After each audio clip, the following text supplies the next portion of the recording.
ನಮಸ್ಕಾರ ಫ್ರೆಂಡ್ಸ್, ಇವತ್ತಿನ ವೀಡಿಯೋದಲ್ಲಿ ನೋಡೋಣ ಒಂದು ಲರ್ನಿಂಗ್ ಸ್ಟ್ರಾಟಜಿ ಹೇಗೆ ಅನಲೈಸ್ ಮಾಡ್ಬೋದು. ಆ ಸ್ಟಾಕ್ ಓವರ್ ಬ್ರಾಟ್ ಇದೆಯಾ, ಓವರ್ ಸೋಲ್ಡ್ ಸೆಕ್ಷನಲ್ಲಿದೆಯಾ ಅಂತ. ಸೊ ಇಲ್ಲಿ ಒಂದು ಇಂಡಿಕೇಟರ್ ಯೂಸ್ ಮಾಡ್ತೀವಿ ನಾವು. ಆ ಇಂಡಿಕೇಟರ್ ಹೆಸರು RSI, relative strength index. So ಇಲ್ಲಿ ಹೋಗಿ ನಾವು ಸರ್ಚ್ ಮಾಡ್ಬೋದು ರಿಲೇಟಿವ್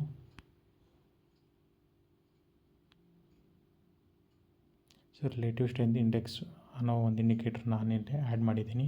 ಸೊ ಇಂಡೆಕ್ಸಲ್ಲಿ ನೋಡಿದ್ರೆ ನಮಗೇನು ಗೊತ್ತಾಗತ್ತಂದರೆ, ಸ್ಟಾಕು ಇಲ್ಲಿ ನೋಡಿ, ಈ ಸ್ಟಾಕ್ ಒಂದಿದೆಯಲ್ಲ, ಸೊ ಇದು ಒಂದು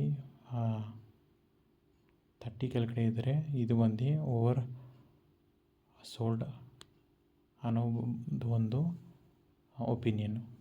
ಪ್ಲಸ್ ಅದೇ ಇದು ರೇಂಜು ಒಂದು 670 ಮೇಲೆ ಇದ್ದರೆ ಓವರ್ ಬ್ರಾಟ್ ರೇಂಜಲ್ಲೇ ಇದೆ ಅಂತ ಒಂದು ಅನಾಲಿಸಿಸ್. ಸೊ ಯಾವಾಗಲೂ ಈ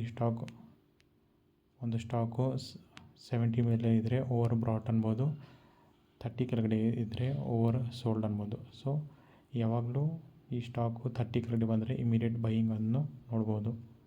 ಸೊ ಸಿಮಿಲರ್ಲಿ ಯಾವಾಗಲೂ ಈ ಸ್ಟಾಕ್ ಒಂದು ಮೇಲೆ ರೇಂಜಲ್ಲಿದ್ದರೆ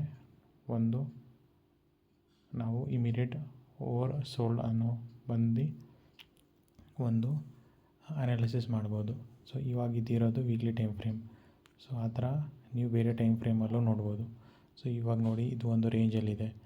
ಸೊ ಬಿಟ್ವೀನ್ 30 to 70. ಸೊ ಇವಾಗ ಇದೊಂದು ಮೋಸ್ಟ್ಲಿ ಅಪ್ಪರ್ ರೇಂಜಲ್ಲಿ ಹೋಗ್ಬೋದು. ಸೊ 30 ಕೆಳಗಡೆ ಇದ್ದರೆ ಓವರ್ ಸೋಲ್ಡ್, 70 ಮೇಲೆ ಇದ್ದರೆ ಓವರ್ ಬ್ರಾಟ್.